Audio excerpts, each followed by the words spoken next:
আজকে আমরা পশ্চিমবঙ্গ সরকারের ওএসিস স্কলারশিপ, নিশ্চয়ই নামটা দেখতে পাচ্ছ, ওএসিস স্কলারশিপ নিয়ে আলোচনা করব। অর্থাৎ কিভাবে ফর্ম ফিল আপ করবে, রেজিস্ট্রেশন করবে, কোন কোন ভুলগুলো করবে না, কি টাকা পাবে, কি মার্কস থাকা প্রয়োজন, অর্থাৎ তার এলিজিবিলিটি কি, এই বিষয়ে যাব। 2024-25 সাল, দেখো এখানে লেখা রয়েছে 2024-25 সেশনের জন্য প্রি ম্যাট্রিক অর্থাৎ মাধ্যমিকের আগে SC, pre matric ST, pre matric OBC অর্থাৎ এসসি এসটি এবং OBC, schedule caste, schedule tribe, other backward caste, post matric SC ST এবং ওবিসিদের জন্য আবেদন শুরু হয়েছে, অর্থাৎ এখন আবেদন চলছে, লাস্ট ডেট এখনো দেয়নি। 24-25-এ যারা স্বামী বিবেকানন্দ স্কলারশিপে আবেদন করতে পারোনি তারা বা পারবে না, কারণ এখানে খেয়াল রাখবে এসসি এসটিরা করবে যারা 50% থেকে 60%-এর 1 নম্বর কম, তারা যেমন মাধ্যমিকে 420-র জায়গায় 419 পেয়েছো, তারা এই স্কলারশিপের জন্য আবেদন করবে। তাহলে প্রথমেই দেখো এখানে স্টুডেন্ট রেজিস্ট্রেশন, তাহলে তোমাকে প্রথমেই রেজিস্ট্রেশনের জন্য যেতে হবে। আর যারা রেজিস্ট্রেশন করে ফেলেছো তাদের এখানে লগ ইন করতে হবে। তাহলে প্রথমেই স্টুডেন্ট, আমি যদি রেজিস্ট্রেশনে যাই, যদি আমি স্টুডেন্ট নই, তাহলে শিক্ষার্থীদের জন্য কি বলছে না, আপনার প্রতিষ্ঠান যেখানে অবস্থিত ছিল সেই জেলা বেছে নিন, অর্থাৎ তুমি যেখানে পড়ো সেখানে তোমাকে এই জেলাটি বেছে নিতে হবে। আমি ধরলাম যে আমার জেলা বাঁকুড়া, যেহেতু আমি এখানে বাঁকুড়ার জন্য আমি অ্যাপ্লিকেশন করছি। তাহলে এরপর দেখো আমাকে এখানে এই সব বিষয়গুলো জানতে হবে। কী সব বিষয় না, তুমি যখন আমি সহমত বা আমি এগ্রি এই বিষয়টা আসবে, তখন তোমার যে এসসি এসটি সার্টিফিকেট সেই নম্বরটা লিখতে হবে, সেটা জায়গাটা দেখাচ্ছি। নিজের আধার নম্বর, লিঙ্গ, জন্ম তারিখ এবং আবেদনপত্রের নির্দিষ্ট স্থানে লিখতে হবে।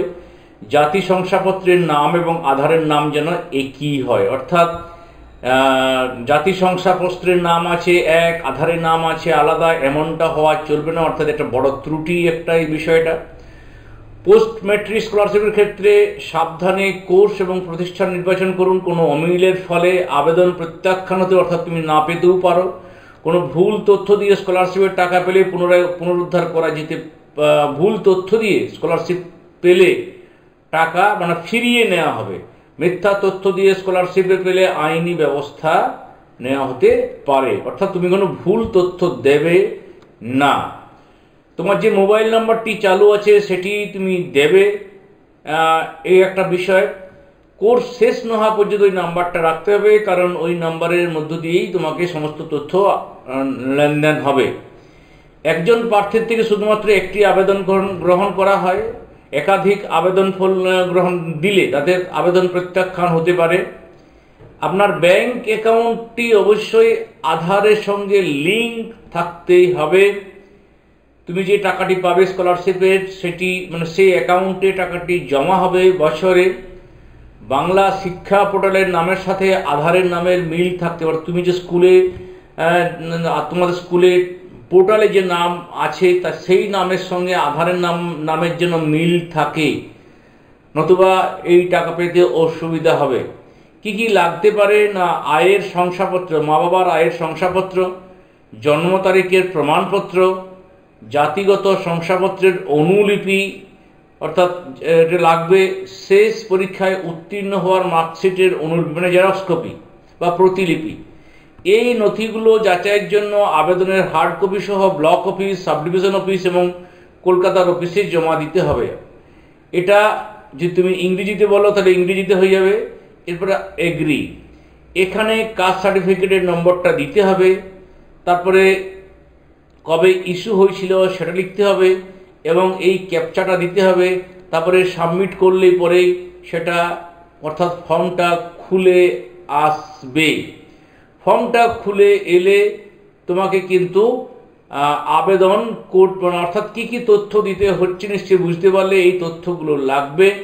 এরপর আমরা চলে যাই মোটামুটি একটা টাকা পাওয়ার বিষয়ে।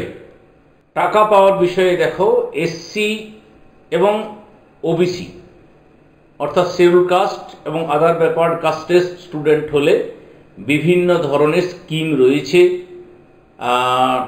ফ্যামিলির ইনকাম সর্বোচ্চ কত হওয়া উচিত সেটা লেখা রয়েছে। তুমি বছরে কত টাকা পাবে সেটা লেখা রয়েছে। আমি সমস্তগুলো পড়ছি না। যেমন ধরো শিক্ষাশ্রী, এটা 5 থেকে 8 800 টাকা বছরে। বাবা মায়ের ইনকাম সারা বছরে 2.5 লক্ষ টাকা, অর্থাৎ এখানে কোনো কোটা নেই কতগুলি সংখ্যা পাবে, এমন করে সবাই পাবে এবং বছরে একবার পাবে। তুমি যদি হোস্টেলে থাকো তাহলে আলাদা টাকা, তুমি ডে স্কলার হলে আলাদা টাকা। এটা প্রি ম্যাট্রিক, পোস্ট ম্যাট্রিক সব লেখাটা আশা করি দেখতে পাচ্ছ, বুঝতে পারছো যে পোস্ট ম্যাট্রিক যদি তুমি মাধ্যমিকের পরে দাও আর কি, সেক্ষেত্রে এরকম টাকা যদি এটা 21-22 লেখা আছে, এই পরিমাণটাই রয়েছে, এবারও এই পরিমাণ রয়েছে। মেরিট স্কলারশিপ 5 to 10 এসসি গার্লসের মানে শিডিউল কাস্ট গার্লস মেয়েদের জন্য আলাদা টাকা। এটা 100 টাকা পার মান্থ, এটা 125 টাকা পার মান্থ, এটা 150 টাকা পার মান্থ। এখানে বাবা মায়ের ইনকাম দেওয়া রয়েছে, আশা করি বুঝতে পারছো কত টাকা পেতে পারো।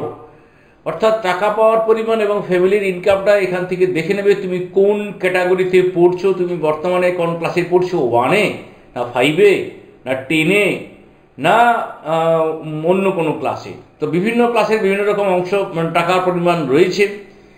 তারপরে এটা রয়েছে এসটিদের জন্য, এরকমভাবে টাকার পাওয়ার পরিমাণ রয়েছে। এরপর আমরা অ্যাপ্লিকেশনের আর 2-1টি বিষয় জেনে আমরা ভিডিওটা শেষ করব। তাহলে এখানে হাউ টু অ্যাপ্লাই, তোমাকে ওয়েসিস ওয়েবসাইটে যেতে হবে, যেটা বললাম, ওখানে রেজিস্ট্রেশন করতে হবে। তারপর সমস্ত তথ্য দিয়ে তোমাকে, অর্থাৎ অরিজিনাল তথ্য দিয়ে তোমাকে ফিল আপ করতে হবে। সেই ফিল আপটি হয়ে যাওয়ার পর, অর্থাৎ fill in the location details and bank details, verify the caste certificate, এই সমস্ত হয়ে যাওয়ার পরে download the application form for the submission of hard copy to the concerned district welfare officer with attested necessary documents। তুমি অনলাইনে আবেদন করার পরে তোমাকে এই হার্ড কপি, অর্থাৎ যে ওই যে সাবমিশন করলে, ফিল আপ করলে, সেই ফর্মটি তোমাকে কিন্তু ডাউনলোড করে প্রিন্ট করতে হবে। এবং প্রিন্ট করার পর তোমাকে সেটা স্কুলে তুমি যোগাযোগ করবে বা ডিস্ট্রিক্ট ওয়েলফেয়ার অফিসের সঙ্গে যোগাযোগ করবে। এই বিষয়টা কী কী ডকুমেন্ট সেটা তোমাদের এসে বলেছি। এটা তুমি রিনিউয়াল করতে পারো। যারা রিনিউয়াল করবে তাদেরও কিন্তু ওখানে যেহেতু রেজিস্ট্রেশন, যেটা তোমাকে প্রথমে দেখাচ্ছিলাম যে রেজিস্টার্ড স্টুডেন্ট লগ ইন, এখানে তোমাকে পুনরায় ওই যে এখানে লগ ইন করতে হচ্ছে।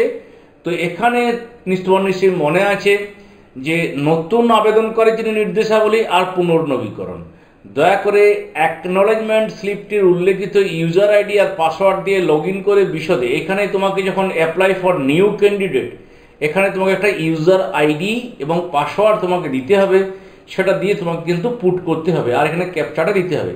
আর পুনর্নবীকরণের জন্য ইউজার আইডি এবং পাসওয়ার্ড সেটা তোমাকে ভালো করে মনে রাখতে হবে। তাহলে আশা করি বিষয়টা বুঝতে পেরেছো। তোমাকে খেয়াল রাখতে হবে যে এনরোলমেন্ট আইডি দেবে, সেটা 28 ডিজিটের হবে, সেটা মনে রাখতে হবে। আর এই বিষয়গুলো তো বললাম যে একজন ছাত্র বা ছাত্রী একটি মাত্র আবেদন করতে পারে, তার রেশন কার্ডের নাম্বার দিতে হবে সেখানে। আর যে রেজিস্টার্ড মোবাইল নাম্বারটি দিয়েছো সেটা যেন তার কাছে যতদিন তুমি এইটা পাবে টাকাটা, অর্থাৎ যদি 1 থেকে 12 পর্যন্ত হয় তাহলে কিন্তু তোমাকে 12 বছর রাখতে হবে ওই নাম্বারটি। এই বিষয়গুলো তোমাকে বলেছি।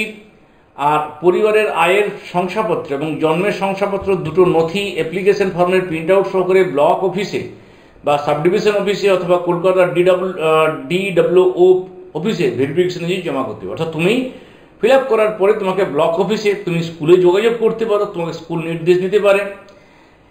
রাজ্য সরকারের নির্দেশ অনুসারে OBC, pre matric, post matric, OSC স্কলারশিপে অনুদান পাওয়ার ক্ষেত্রে একটি পরিবার থেকে কেবলমাত্র 2 জন ছাত্র এই স্কলারশিপের জন্য আবেদন করতে পারবে। যদিও ছাত্রীদের ক্ষেত্রে এই নিয়ম কোনোভাবেই প্রযোজ্য নয়। শিক্ষার্থীদের পাশাপাশি নোডাল টিচার মানে স্কুলে, তারপরে বিসিডাব্লিউ ইন্সপেক্টরদের নির্দেশ দেওয়া হয় যাতে তারা সমস্ত আবেদনপত্রগুলো সঠিকভাবে চেক করেন। কোর্স, শিক্ষা সহ সমস্ত তথ্য ঠিক থাকলে তবেই যেন অ্যাপ্রুভ করা হয়। কোনোরূপ ভুল আবেদনপত্র অনুমোদনযোগ্য নয়, অর্থাৎ এই আবেদনটি কিন্তু স্কুলেও বা ইনস্টিটিউশনে দেখা হবে। তো আশা করি বিষয়টা বুঝতে পেরেছ।